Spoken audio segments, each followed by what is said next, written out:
Okay, we're going to start off. My name is C.Colson. This is Nursing 210. We're going to be doing our thorax and abdomen assessment today. We're going to be looking at the lungs, the heart or cardiovascular system, as well as the abdomen as a whole. First, we're going to be starting off by inspecting Kelly's thorax today. We're going to be looking at shape. We can see that the anterior and posterior is 2 times the size of the transverse. If her shirt was removed at this time, we could see that the color would be pink and consistent with the rest of the body. Go ahead and breathe for me, in and out. Fantastic. We can see that movement so far is symmetrical. Respirations are even. We're going to go ahead and palpate the thorax. Can you tell me if anything is tender to you? No. No tenderness at this time? Okay. If her shirt was off, we could see that there would be an assumption of no masses, lesions. She did go ahead and deny tenderness. I don't feel any bulges, and everything appears to be even. We're going to palpate for tactile fremitus by using the 99 method. We're going to be checking for resonance within the ulnar portions of my hands. We're going to start at the top, and essentially every time you feel my hands touch your back, I'm going to have you say 99, okay? Okay. 99. 99. Try one more time for me. Okay. And we're going to assume that the last one is also 99, okay? You doing okay? All right. While we're in the back here, we're going to check the margins in the 10th rib and check for expansion. If you go ahead and breathe in real big for me, and breathe on out. Kelly's having some problems here. Breathe on in, real big, and out. All right. I'm going to allow her to catch her breath here for a second. You okay? All right, hold it together for me. All right, so we're going to go ahead and percuss as well and check for margins, diaphragmatic margins on inspiration and as well as expiration. So go ahead and breathe in and hold it for me.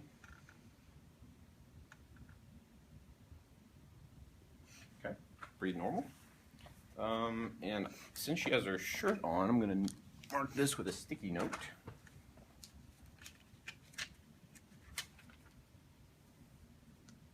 Okay, I'm going to do the same thing. Breathe out for me and hold your breath. Oh, that actually works pretty well. Breathe normal. I'm going to go ahead and measure the difference here. A normal measurement should be between 3 and 5 centimeters, and we can see that hers is about 3. So that's perfect. Okay, so now that we're done percussing and checking all of our points, I'm going to go ahead and auscultate the lungs. We're going to start at the top left. For my assessment here today, I just want to point out that my stethoscope does have a drum and a bell. It's just digital, so I'm going to go ahead and change it that way. So go ahead and just breathe normal for me.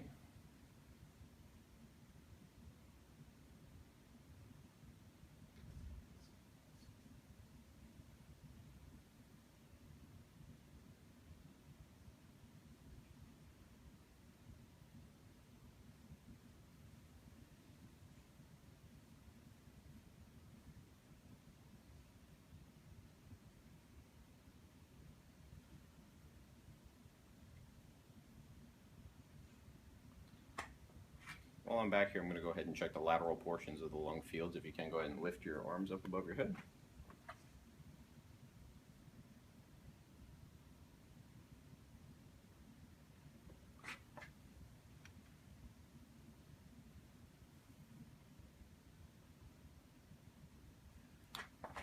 We're going to go ahead and check the anterior portions as well.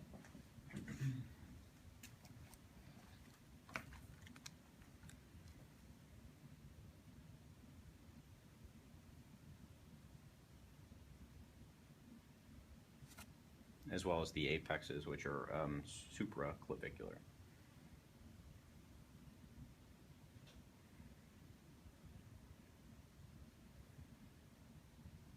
We're going to move into the cardio portion of our assessment, but while I'm here and I have my stethoscope out, I'm going to go ahead and listen for carotid pulses, which is something that we did do in our neck assessment, but I'm going to go ahead and do it anyway.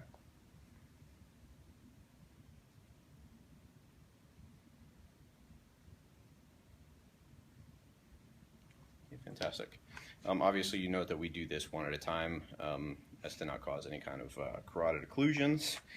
First, we're going to inspect, as far as the cardiovascular assessment, we're going to inspect for heaves, lists, and thrusts, as the video went ahead and exclaimed that we do.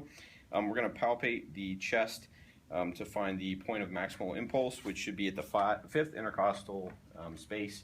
I'm going to respect Kelly here and assume that we found our PMI on the fifth intercostal space. At this point, we're going to auscultate as I remember it from original school, apartment M225E, which is your aortic, pulmonic, tricuspid, mitral, and that's at your second left, second right, your third intercostal left, your Erb's point on the left there, the fourth intercostal and fifth intercostal space. And essentially what we know from that is that the S1 can be heard over the tricuspid and mitral valve, and that the S2 can be best heard over the pulmonic and aortic. And the Erb's point, you can hear evenly the S1 and S2. So we're going to go ahead and listen for those. This is second, right. Second left.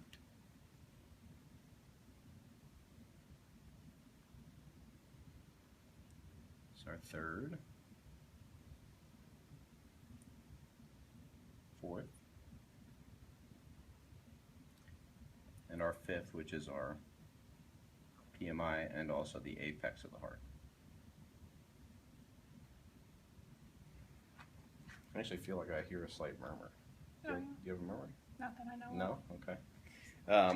Everything else appears to be normal. At this point, we're going to assess our pulses. We're going to start off kind of head to toe on this. So we're going to palpate the temporal pulses.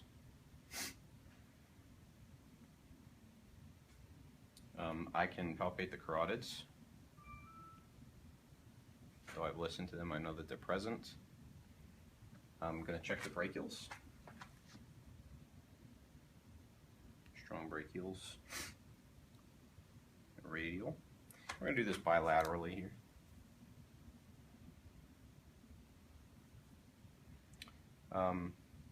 And to respect Kelly's privacy, we would also inspect the femoral pulses, but we're going to pass on our assessment today. So we'll move on to the abdomen, which is also how we would check our femorals. I'm sorry, actually, I want to check the popliteal pulses before we do so, as well as the posttibials.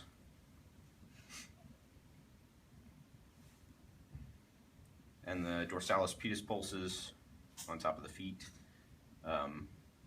which feel great. So I'm going to go ahead and have you lay, and this is where I would check her femoral pulses. I was jumping the gun there. So here we would go ahead and move to our abdominal assessment, which at this point we know, is a little bit different. We would want to first be weary of any kind of issues that she might have going on. So basically, we would want to inspect and auscultate before percussing and palpating. So essentially, we're going to inspect for symmetry. We can see a little bit of chest rise, but no real pulsation in the belly. Everything seems to be symmetrical.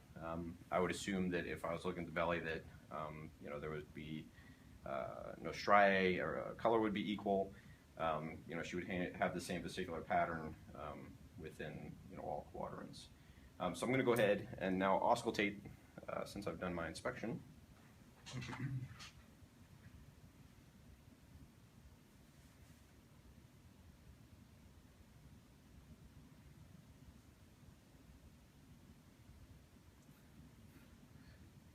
Are you hungry?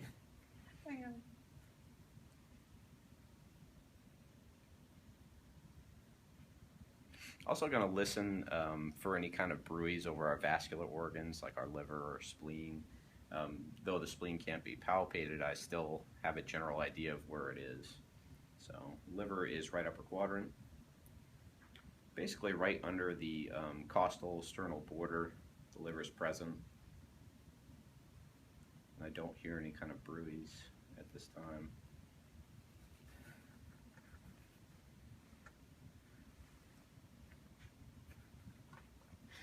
Okay, fantastic.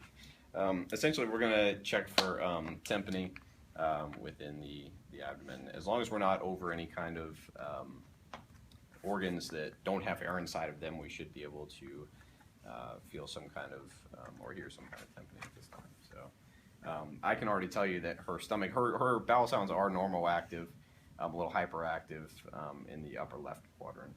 That seems to be kind of where the stomach is here. Okay. Is it at this time? Is that what got you? Fantastic. So we've inspected, we've auscultated, we've percussed. So we're going to go ahead. Are you okay? Do you have something to say? Okay. So now we're going to go ahead and palpate for the liver. The liver is palpable, though you can percuss and essentially look for the difference between the resonance and the dullness. You can go up from the ribs and down, or from the abdominal area and up. And essentially you would have like a resonance dullness and then tympany to a dull sound, and you can find the liver's edges. Hers is palpable here, so I'm going to assume from the lateral border to about right here is her liver, and actually I can feel it. Typical measurement for something like this should be, I believe, between 7 and 12 centimeters. And hers, as we know, the liver is kind of pointy, so we're going to assume those edges about here. It looks to be about 9 evenly. As I mentioned, the spleen is not palpable, but the kidneys you can attempt to palpate. Essentially what I do is I'd go ahead and put my hand underneath her flank area here and my other hand over the abdominal area and have her breathe in and breathe out. And I'm going to loosen my hands, and I should feel the kidney kind of slide in between my hands, which I can't. I will try the other side. Because of the anatomy, the kidneys are placed just off from each other, so sometimes you can feel the left and not the right, and vice versa. Breathe in for me again, and out. Okay. Fantastic. So basically, that in a nutshell is our thoracic slash cardio slash abdominal assessment. Kelly's been a good sport, even though she lost it a little bit. I appreciate your help. This is our room that we're using. This is the cardiac cath holding area here at Spotsylvania Regional Medical Center. So we appreciate your time and effort, and hope you have a great day.